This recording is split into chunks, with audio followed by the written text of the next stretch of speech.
आज हमारे पास एक श्रोता की भेजी हुई एक बहुत ही अनोखी किताब है। ये लगभग 100 साल पुरानी है, 1925 में लिखी गई। नाम है the game of life and how to play it. इसकी लेखिका हैं फ्लोरेंस स्कोविल शिन।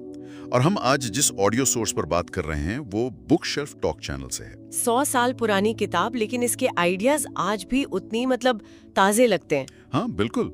और इसका जो मूल विचार है वो बहुत दिलचस्प है। शिन कहती हैं कि जीवन कोई जंग का मैदान नहीं है, ये एक खेल है।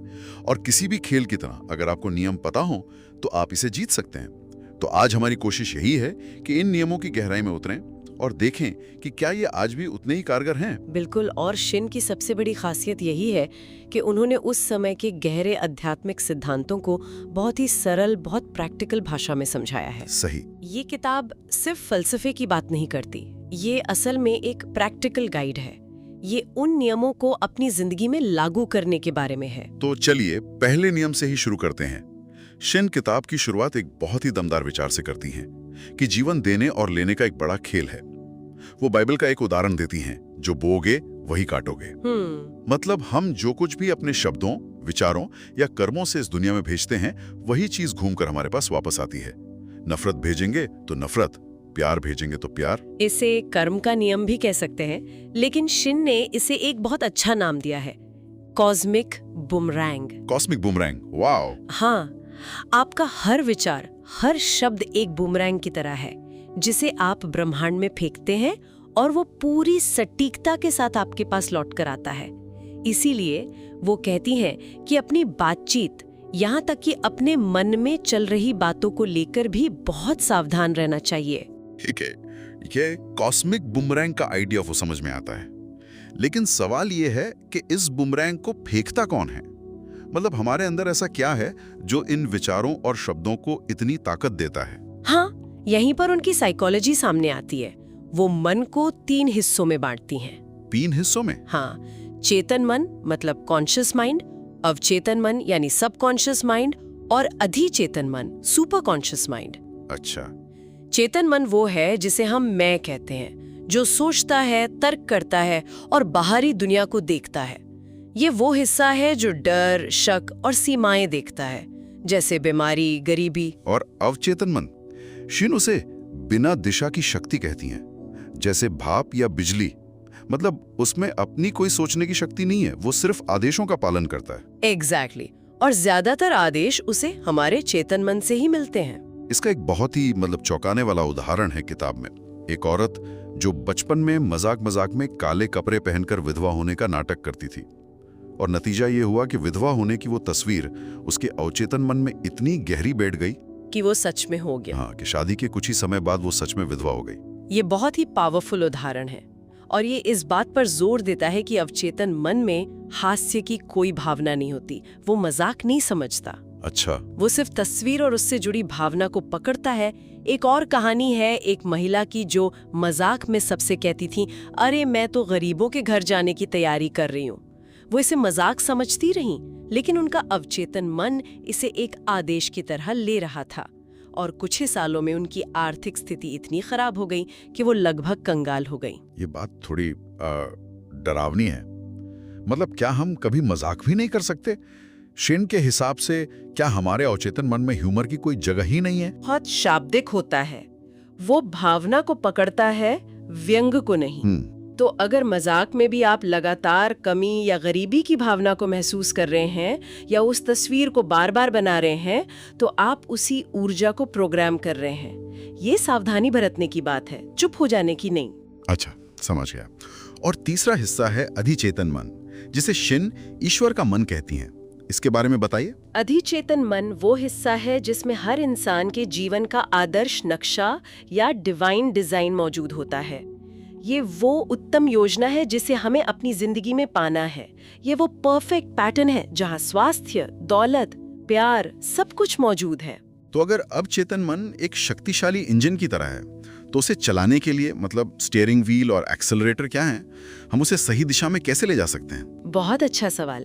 इसके लिए शिन 2 सबसे शक्तिशाली औजारों की बात करती हैं। क्या है वो? कल्पना और शब्द। हाँ। वो कल्पना को मन की कैंची कहती हैं। मन की कैंची? हाँ, ये कैंची लगातार हमारे मन में चल रही तस्वीरों को काटती रहती है और उन तस्वीरों को हकीकत में बदलने के लिए अवचेतन मन को भेजती है। और बहुत जल्द हम अपनी ही बनाई हुई उन तस्वीरों से अपनी बाहरी दुनिया में मिलते हैं। इसका भी एक दुखद उदाहरण है किताब में। एक आदमी था जिसे एक बहुत ही दुर्लभ बीमारी होने का डर था। वो दिन रात उसके बारे में पढ़ता, उसके लक्षणों की कल्पना करता। मतलब वो लगातार अपने मन में उस बीमारी की तस्वीर काट रहा था। हाँ, और आखिरकार उसके अवचेतन मन ने उस आदेश को मान लिया। वो बीमारी सचमुच उसके शरीर में आ गई, जिससे उसकी मौत हो गई। ये दिखाता है कि हमारे विचारों की क्वालिटी कितनी ज्यादा मायने रखती है। अगर हम अपनी कल्पना को सिर्फ अच्छी चीजों की तस्वीर बनाने के लिए ट्रेन करें, जैसे अच्छी सेहत, सफलता, खुशी के रिश्ते, तो अवचेतन मन उन्हीं तस्वीरों को हकीकत में बदल देगा। मतलब ये विजुअलाइजेशन की बात कर रही हैं 100 साल पहले? एग्जैक्टली। आज जिसे हम मैनिफेस्टेशन कहते हैं, शिन 100 साल पहले उसी की बात कर रही थी। कल्पना के साथ साथ हमारे शब्द, शिन शब्दों की ताकत पर बहुत जोर देती हैं। हाँ, बहुत। उनका कहना है कि हम जो भी कहते हैं उसी से हमारी दुनिया बनती है। वो कहती हैं, तुम्हारे शब्दों से तुम्हें सही ठहराया जाएगा और तुम्हारे शब्दों से तुम्हारी निंदा की जाएगी। बिल्कुल। इसकी भी एक कहानी है। एक महिला थी जो हमेशा कहती थी, मैं इन सब चीजों से तंग आ गई हूँ, काश मैं एक संदूक में रहती। एक संदूक में? हाँ, वो शायद अपनी जिम्मेदारियों से परेशान होकर ऐसा कहती थी, लेकिन उसके अवचेतन मन ने इसे शब्दशः ले लिया। कुछ समय बाद उसे एक ऐसी नौकरी मिली जहां उसे सचमुच एक लिफ्ट के संदूक जैसे कैबिन में बैठकर काम करना पड़ता था। उसकी जिंदगी एक संदूक तक सिमट कर रह गई। बाप रे। ठीक है, तो हमें नियम पता चल गए, मन कैसे काम करता है ये पता चल गया, और हमारे औजार क्या हैं ये भी पता चल गया। अब आते हैं खेल जीतने की रणनीतियों पर, और इसमें एक आइडिया ऐसा है जो पहली बार सुनने में बिल्कुल उल्टा लगता है। शिन कहती हैं, ऐसे व्यवहार करो जैसे कि तुम्हें वो चीज पहले ही मिल चुकी है। हाँ, ये क्या है? इसे शिन सक्रिय विश्वास या एक्टिव फेथ कहती हैं। ये सिर्फ बैठकर मांगना या सोचना नहीं है, बल्कि ये विश्वास दिखाना है कि वो चीज आपको मिल चुकी है और उसके लिए तैयारी करना है। एक मिनट, तो किताब में वो जो कहानी है उस औरत की जिसे $3000 की जरूरत थी, वो वाकई में एक महंगे रेस्टोरेंट में लंच करने चली गई जबकि उसके पास पैसे नहीं थे। हाँ, ये तो बहुत उल्टा लग रहा है। ज्यादातर लोग तो पैसे बचाने की कोशिश करते। हाँ, यही तो सक्रिय विश्वास है। उसे सलाह दी गई थी कि वो ऐसे व्यवहार करे जैसे वो अमीर है, ताकि वो कमी की भावना से बाहर निकलकर प्रचुरता की भावना में आ सके। अच्छा। उसने विश्वास का एक कदम उठाया, ये दिखाने के लिए कि उसे यकीन है कि पैसे आ जाएंगे, और अगले ही दिन एक पुराने दोस्त ने उसे कहीं से $3000 भेज दिए। वाह, तो ये सिर्फ सोचना नहीं है बल्कि उस सोच पर एक्शन लेना है। बिल्कुल। शिन इसे अपनी खाइयां खोदना कहती हैं। ये भी बाइबल से लिया गया एक उदाहरण है, जहां 3 राजाओं को पानी की जरूरत थी और उन्हें आदेश मिला कि वे रेगिस्तान में खाइयां खोदें। बारिश का कोई निशान न होते हुए भी। हाँ, बिल्कुल। उन्होंने विश्वास में खाइयां खोदी और रात भर में वे पानी से भर गई। इसी तरह एक महिला को एक अपार्टमेंट की सख्त जरूरत थी। उसने अपनी खाइयां खोदना शुरू किया और जाकर कुछ नए कंबल खरीद लिए। ये विश्वास दिखाते हुए कि उसे जल्द ही नया घर मिलने वाला है। हाँ, और कुछ ही दिनों में उसे एक परफेक्ट अपार्टमेंट मिल गया। ठीक है, तो विश्वास तो एक बात हुई, लेकिन तब क्या जब जिंदगी में कुछ ऐसा हो रहा हो जिसे हम बिल्कुल पसंद नहीं करते? कोई मुश्किल इंसान, कोई खराब नौकरी, कोई बीमारी। हमारा पहला रिएक्शन तो उससे लड़ने का या भागने का होता है, पर शिन का इस पर नजरिया बिल्कुल उल्टा है। हाँ, और ये शायद इस किताब का सबसे मुश्किल लेकिन सबसे शक्तिशाली नियम है। प्रतिरोध न करना, नॉन रेजिस्टेंस। प्रतिरोध न करना। हाँ, शिन कहती हैं कि जिस भी स्थिति का आप विरोध करते हैं वो आपके साथ चिपकी रहती है। अगर आप उससे भागते हैं तो वो आपका पीछा करती है, क्योंकि जिस चीज पर आप अपना ध्यान और ऊर्जा लगाते हैं आप उसे और मजबूत बनाते हैं, चाहे वो ध्यान नेगेटिव ही क्यों ना हो। इसका एक बहुत सटीक उदाहरण है उस महिला का जो अपनी मां के कंट्रोल करने वाले स्वभाव से परेशान थी। उससे बचने के लिए उसने घर से दूर जाकर शादी कर ली, ये सोचकर कि अब वो आजाद हो जाएगी। लेकिन कुछ ही समय बाद उसे एहसास हुआ कि उसने जिस आदमी से शादी की है उसका स्वभाव हूबहू उसकी मां जैसा ही है। वो जिस चीज से भाग रही थी उसी को उसने दोबारा अपनी जिंदगी में खींच लिया। तो इसका समाधान क्या है? शिन कहती हैं, समाधान है स्थिति से अविचलित रहना, उसे स्वीकार करना और उसे आशीर्वाद देना। लेकिन कोई अपने दुश्मन को या एक बुरी स्थिति को आशीर्वाद कैसे दे सकता है? ये सुनने में लगभग नामुमकिन लगता है। ये मुश्किल है, लेकिन इसका मतलब ये नहीं है कि आप कह रहे हैं कि वो स्थिति अच्छी है। इसका मतलब है कि आप उस स्थिति को खुद पर हावी नहीं होने दे रहे हैं। जब आप किसी नकारात्मक स्थिति को आशीर्वाद देते हैं तो आप असल में उसकी नेगेटिव ऊर्जा को बेअसर कर देते हैं। आप उसके हथियार छीन लेते हैं। अच्छा। शिन कहती हैं कि कोई भी इंसान तब तक आपका दुश्मन नहीं है जब तक आप उसे दुश्मन मानते हैं। जब आप शांति और सद्भाव की कामना करते हैं तो वो स्थिति या तो बदल जाती है या आपकी जिंदगी से अपने आप चली जाती है। तो ये सारी रणनीतियां, विश्वास, प्रतिरोध ना करना, इन सब का अंतिम लक्ष्य क्या है?